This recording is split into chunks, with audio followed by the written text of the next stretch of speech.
Hello. Hello, everyone is interested about pharmacognosy and natural products research. I am going to discuss with you today about recent insights in pharmacognosy research. So we will discuss all the methods which has been used in natural products and pharmacognosy, as well as updates one. So we start with pharmacognosy. What means pharmacognosy? Pharmacognosy derived from two Greek words, pharmakog, which means drug, and gnosis, which is knowledge. So the definition of pharmacognosy is knowledge of drugs. It means that we are dealing with drugs. So it can be defined as a science which dealing with crude drugs, which comes from natural origin.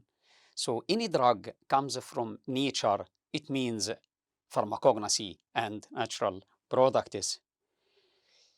And that's why pharmacognosy is a science dealing with the study of structural, physical, and chemical characteristics of crude drugs.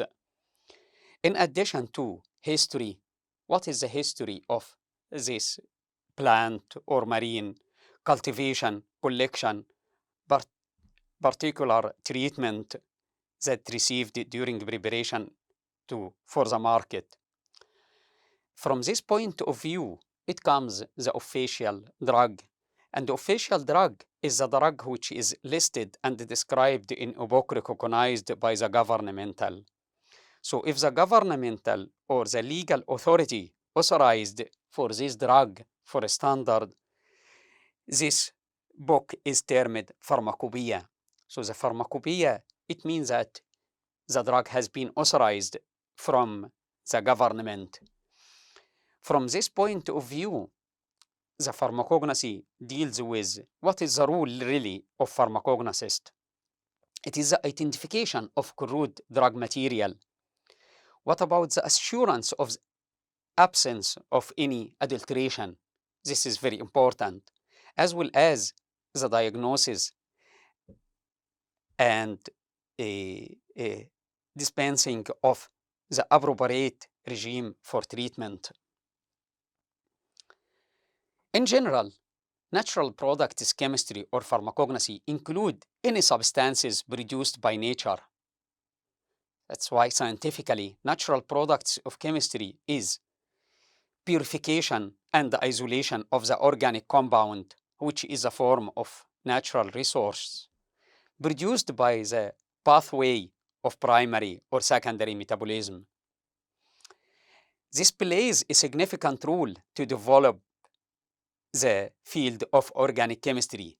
As you can see from this picture, you will see about different sources of natural product.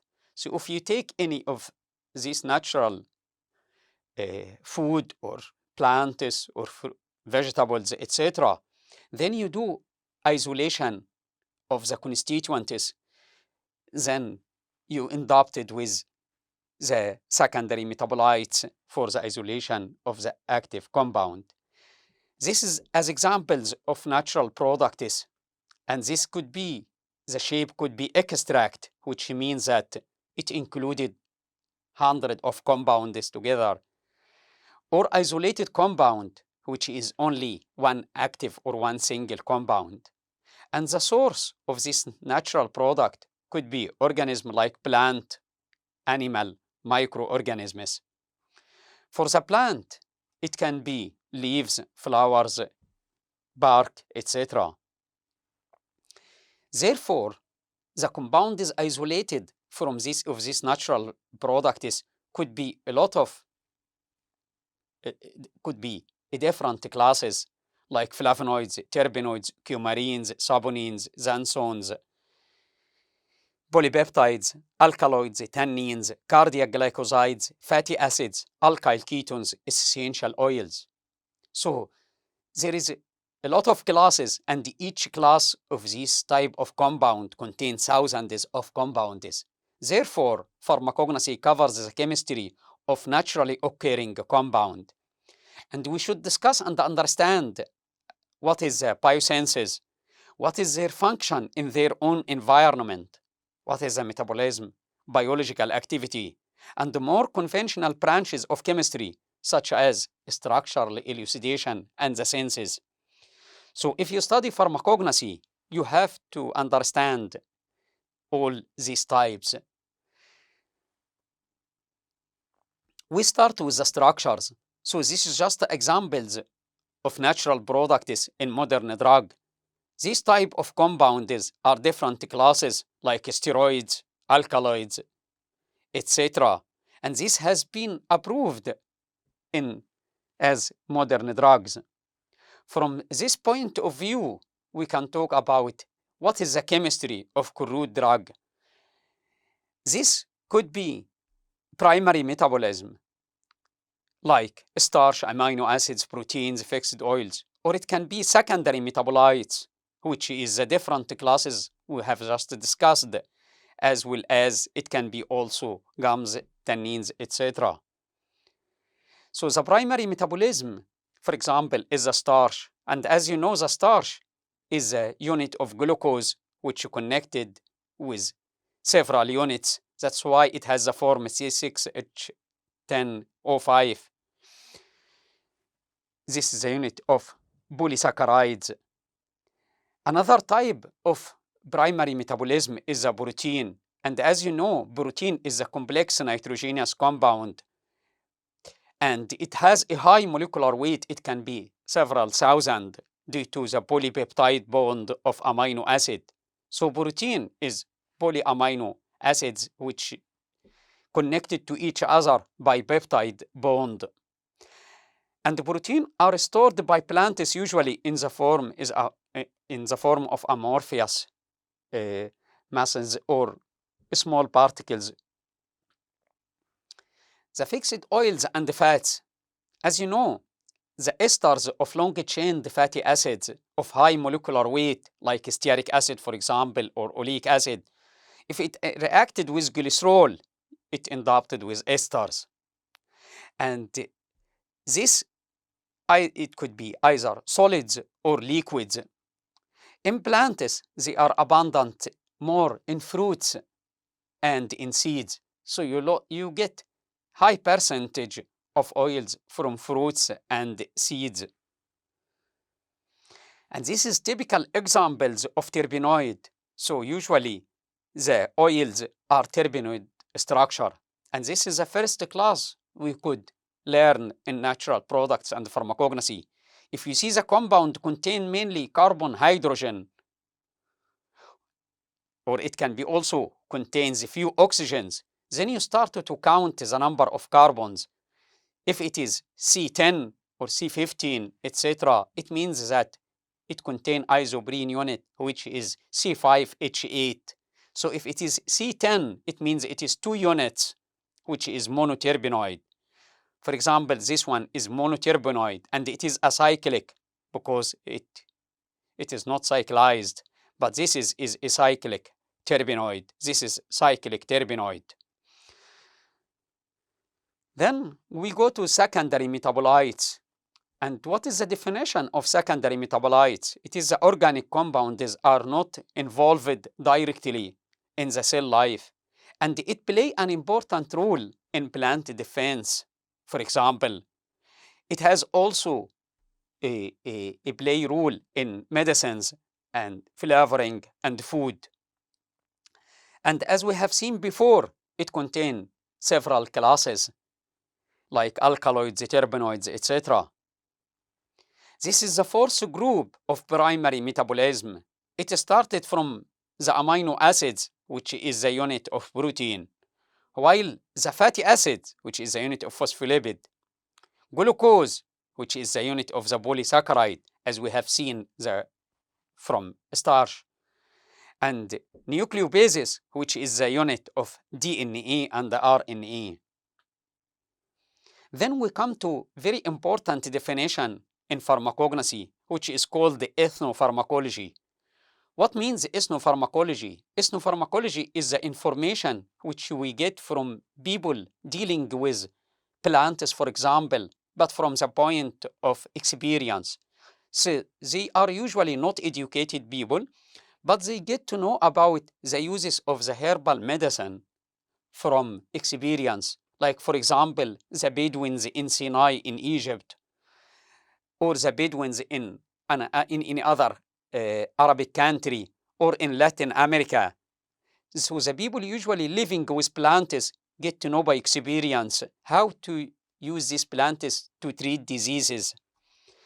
So this information which scientists can get back from healers. So we as a scientist go to these people, which they are very few.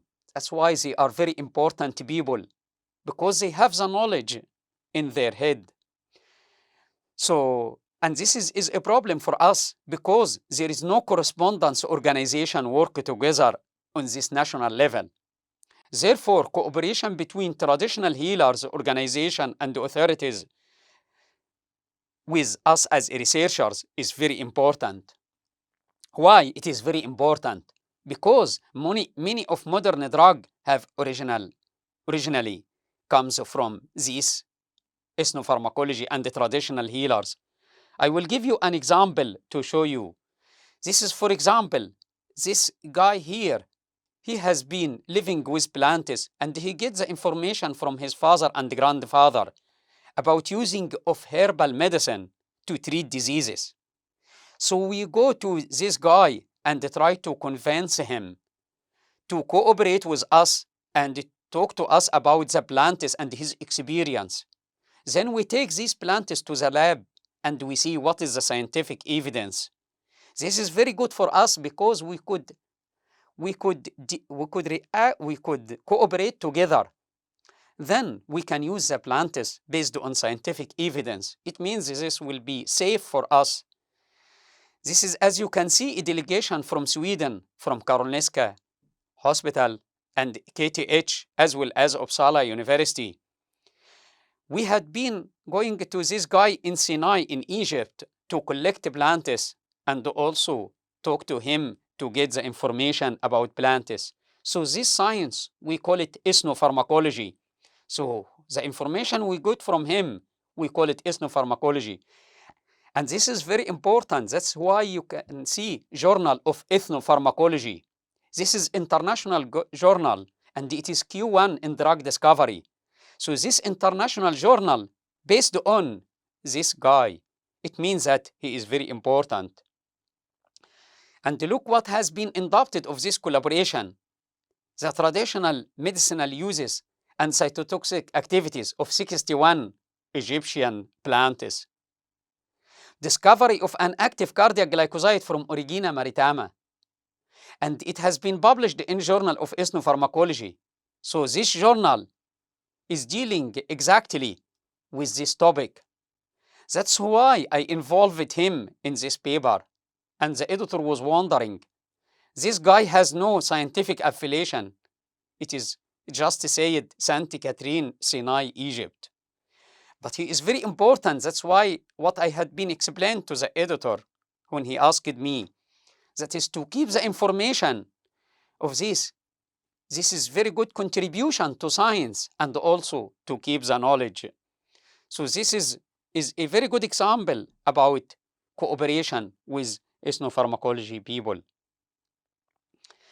From this work, we get the knowledge from him about these are the plants which is interesting in traditional uses. And we found out that his talk is absolutely correct. So we did extraction, then screening for the biological activity, and we could find out that Origina maritama is inactive or has a high activity.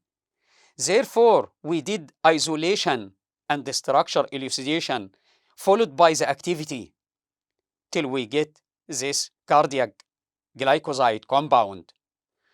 So this is the typical example of bioassay guided isolation based on traditional uses. So we get the traditional uses first, which is the information we get from Ahmad, his name. Then we go to the lab and we see the extracts for the plants he recommended. And we found out that his speech was correct. Then we followed the activity till we get the active compound. That's why we call it bioassay guided isolation. It means that we focused only on the active extracts. So from the 61 Egyptian plants, we get this 1, 2, 3, 4, 5, 6, 7 plants were active. It means that we will focus only on these 7 plants because they had the activity. Then we followed the activity of one of them till we get the active compound. This is the definition of bioassay guided isolation, which we will see it later. There is another examples about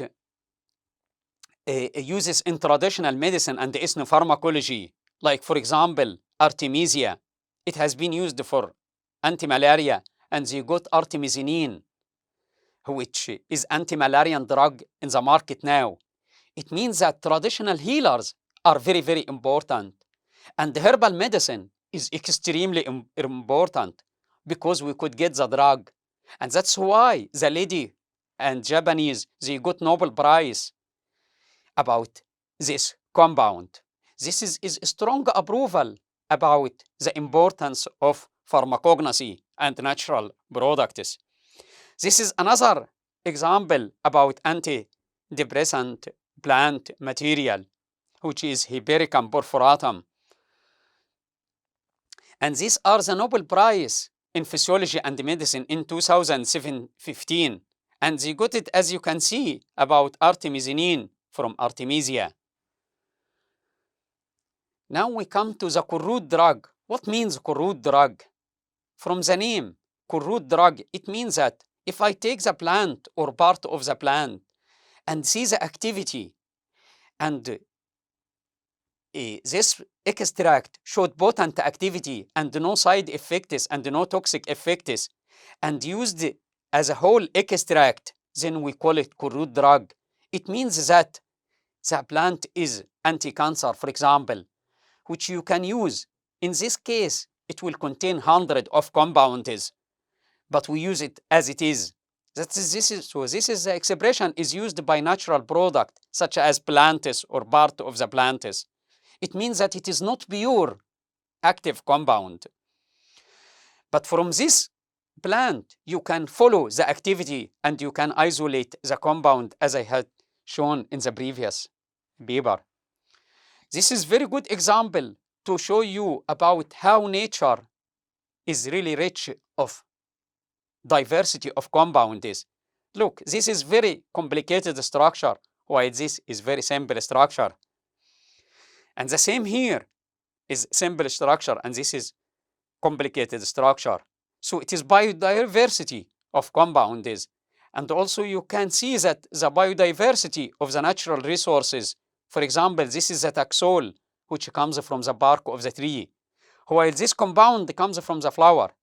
This comes from frog, and it is neuroactive compound, while this comes from marine, and the marine, one of the area is very rich in marine, for example, is the Red Sea. From this point of view, if we have a variety of natural products, then there is a strategy for detection of bioactive compound. The dream of any scientist or any drug company is to find the drug from nature or potent active compound. That's why it comes high throughput screening. High throughput screening, it means that I have a lot of plants or a lot of compound, and I would like to see the biological activity in very quick way in order to see which compound or which extract is active. And this is used more by pharmaceutical companies because they have the target of drugs as soon as possible. That's why the definition of high throughput screening is the process by which large number of compounds can be tested in an automated fashion for activity as inhibitors or activation of a particular biological target. And this technique is used more by pharmaceutical industry, but of course we try to use it as much as possible in academic research as well for detection of lead to new drug. This is the dream for all of us as a scientist as well as for pharmaceutical companies. and it applied to detect pharmacological activity of extracts, compounds, etc. From this point of view is bioassay guided fractionation, which I just explained earlier. And the guide here will be the bioassay.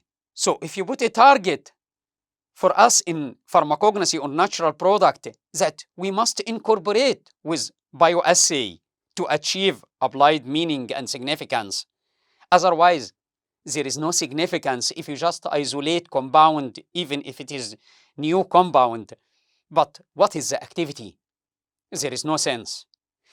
So bioassay guided fractionation is a procedure which is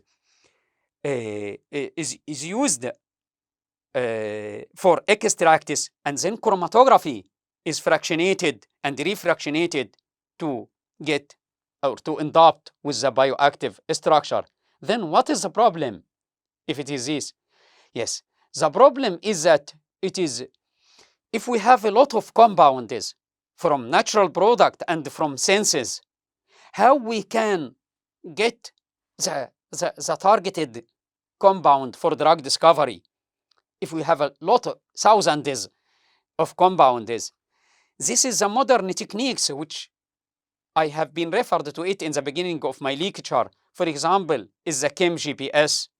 So this Chem GBS has been developed for this purpose. And this, like geographical navigations, there are a mapping system which can help us to detect the active compound. And I will show you an example about this Chem GBS to make it easier. For any compound, we take the compound and we see the physiochemical properties of the compound. So we draw the structure in a smile way, and then we see these parameters: the size, aromaticity, lipophilicity, flexibility. So these are the main factors which we put for the structure. Then by using the program, then we can put the structures in the chemical space. Then we can detect which compound could be. We predict the activity of each compound.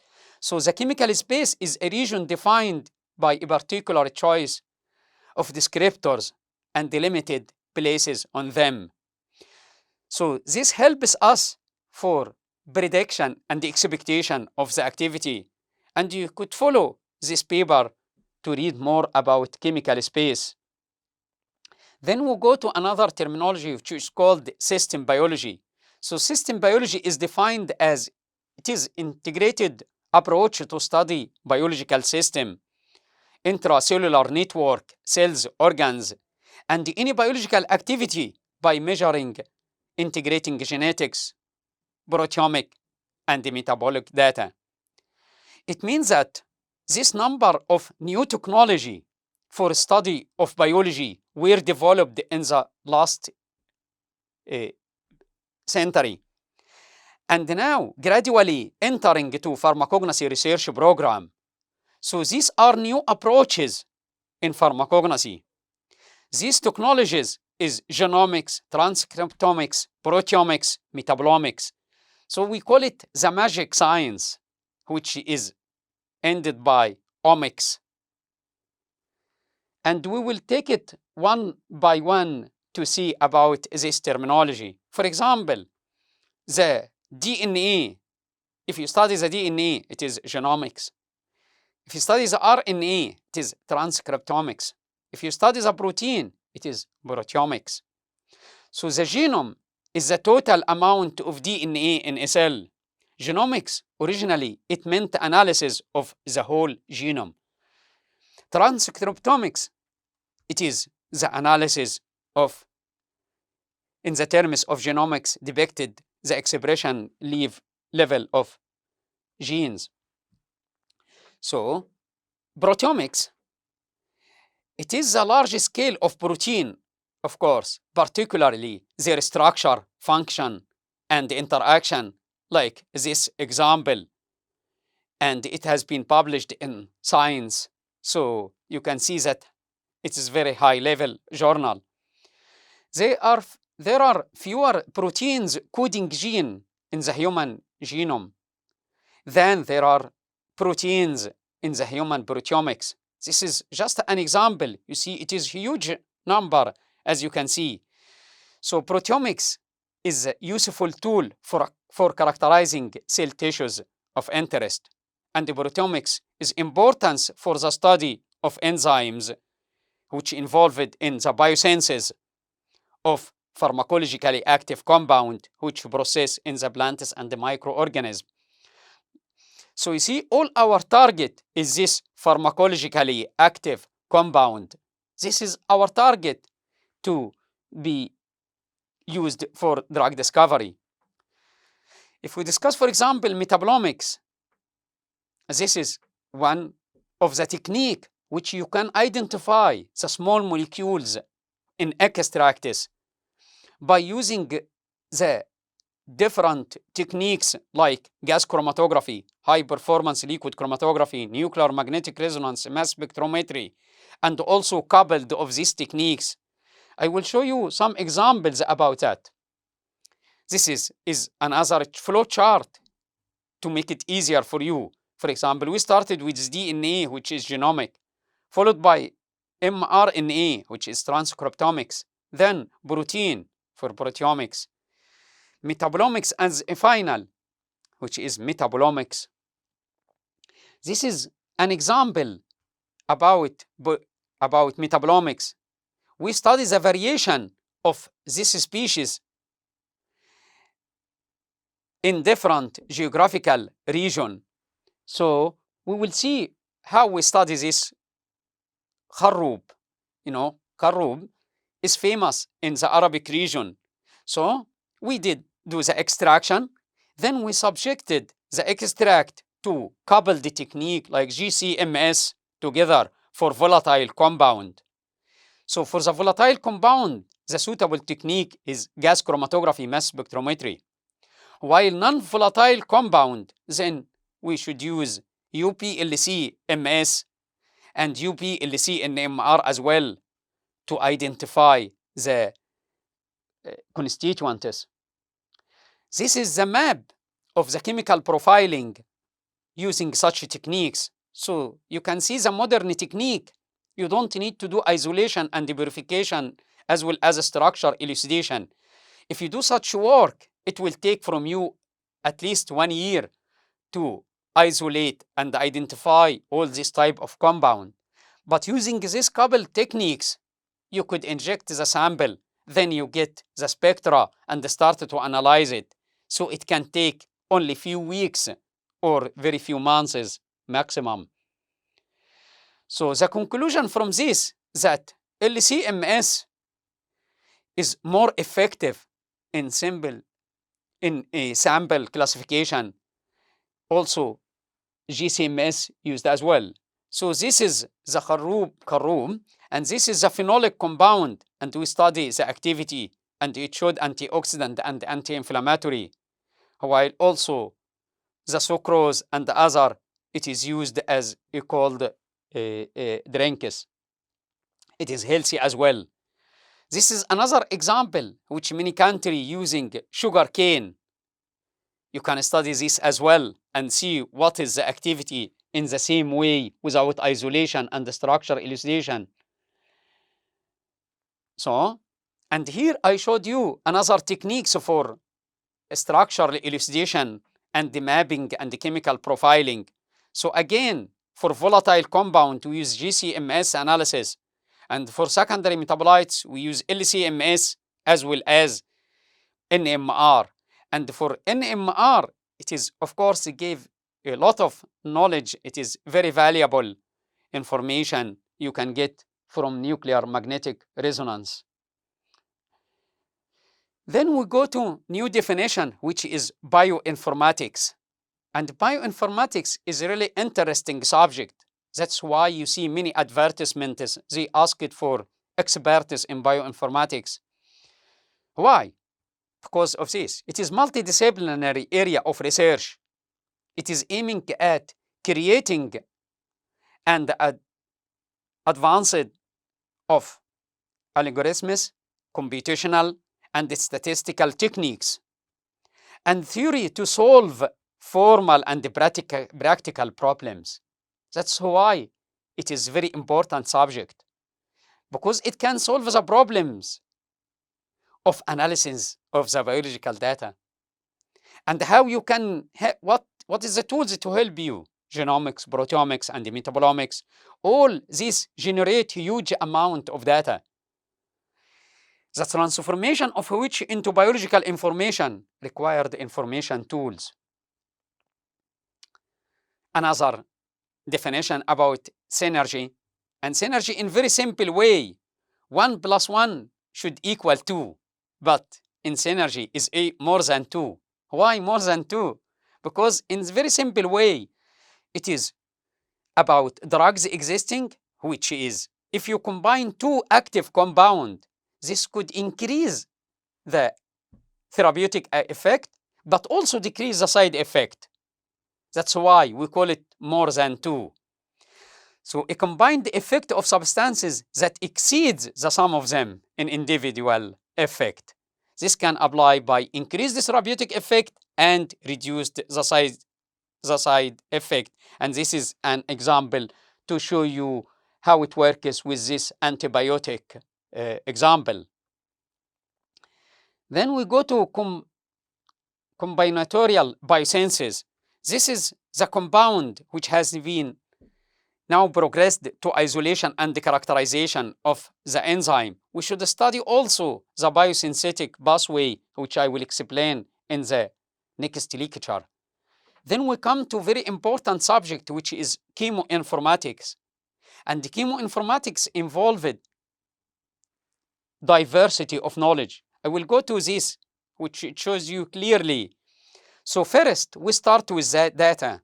So we collect the data, and we go from this data to information based on facts. Accordingly, we can get the knowledges and the rules.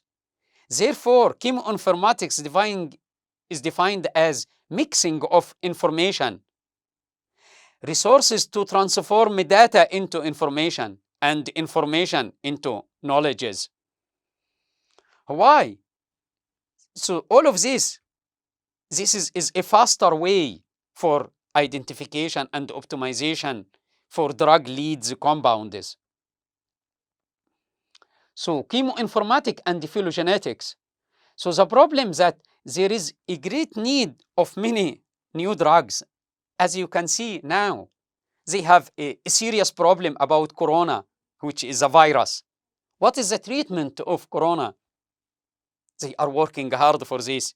It means that all the time we need new drugs.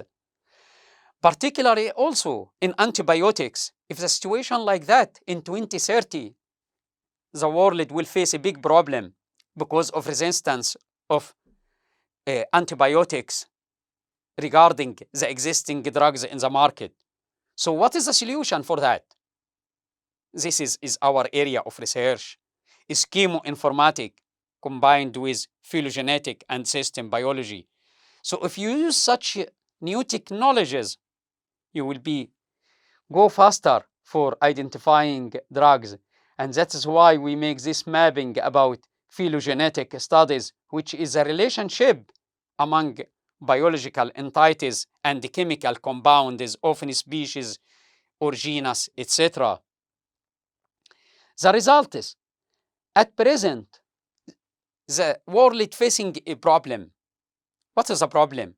There is a number of students who select chemistry and other classical science subject. So not so many really like to study more chemistry, but pharmacognosy is truly multidisciplinary subject, which should attract new generation of students. Why? Because it is a bridge between chemistry and biology. Therefore, pharmacognosy can serve as a template for revitalization of an educational all programs in science by blending different disciplines. And this will be very important in multidisciplinary way. This is the reference. Thank you very much for your kind attention.